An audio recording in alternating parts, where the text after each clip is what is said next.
Hello everyone, আসসালামু আলাইকুম। কেমন আছেন সবাই? আশা করছি সকলে আল্লাহর রহমতে ভালোই আছেন। আলহামদুলিল্লাহ, আমিও আল্লাহর রহমতে ভালোই আছি। এই যে মন যে কখন কি খেতে চায়, কখন কি খাওয়ার ইচ্ছা হয় বা তৈরি করার রান্না করার ইচ্ছা হয় বোঝা মুশকিল। এই যে হুট করে আজকে মনে হলো, অনেক দিন থেকে বাসায় কেক তৈরি করিনি। আমি কিন্তু এর আগে প্রায় রেগুলারই কেক তৈরি করতাম বাসায়, কয়েকদিন পর পর, 15 দিন, 10 দিন, 1 সপ্তাহ পর পর আমি কেক বাসায় তৈরি করতাম। আবার এমনও আছে কখনো প্রত্যেকটা দিনই একটা কেক তৈরি করি, সেটা খাওয়া শেষ হয়ে গেলে আবার একটা তৈরি করি। সব সময় আমার বাসায় কেক থাকতেই হবে এরকম।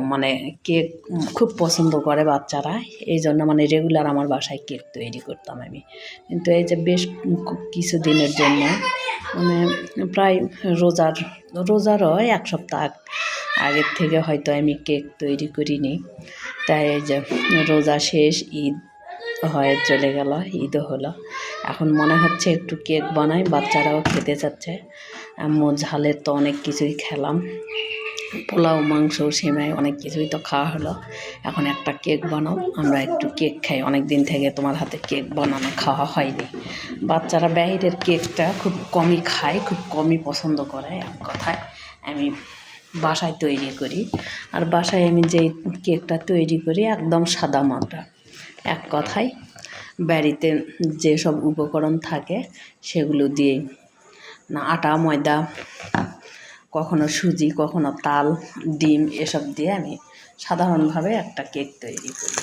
আর এই কেকগুলো তো আমার বাচ্চাদের খুব একটা ফেভারিট খাবার। এক কথায় তারা খুব বেশি পছন্দ করে, এই জন্য আমি এভাবেই বানাই, অল্প পরিমাণ সেন্ট দিয়ে। তো এই যে আজকে আমি কেকের পুরা ভিডিওটা আমি দেখাচ্ছি না, আমি শুধু কেক তৈরি করতেছি সেটাই শুধু দেখাচ্ছি। আমি আটা, ডিম কি কতটুক দিয়েছি এগুলো দেখাইনি, কারণ আসলে আমরা মোটামুটি সকলেই কেক তৈরি করতে অভ্যস্ত, সকলেই জানি কেকে কি কি উপকরণ দরকার, কি কি দিয়ে কেক বানাতে হয়।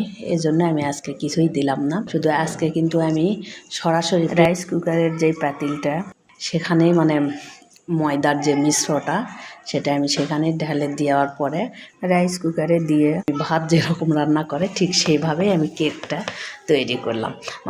কেক তৈরি করি সাধারণত আমি আলাদা এক্সট্রা একটা সিলভারের অথবা স্টিলের একটা বাটিতে দিই, কেকের সব উপকরণগুলো দিয়ে প্রেশার কুকারে বা রাইস কুকারে দিয়ে বানাই।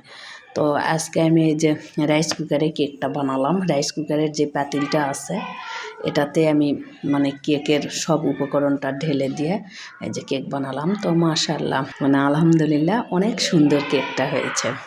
এই যে অনেক সুন্দর নরম তুলতুলে হয়েছে, অসাধারণ হয়েছে কেকটা, এক কথায়।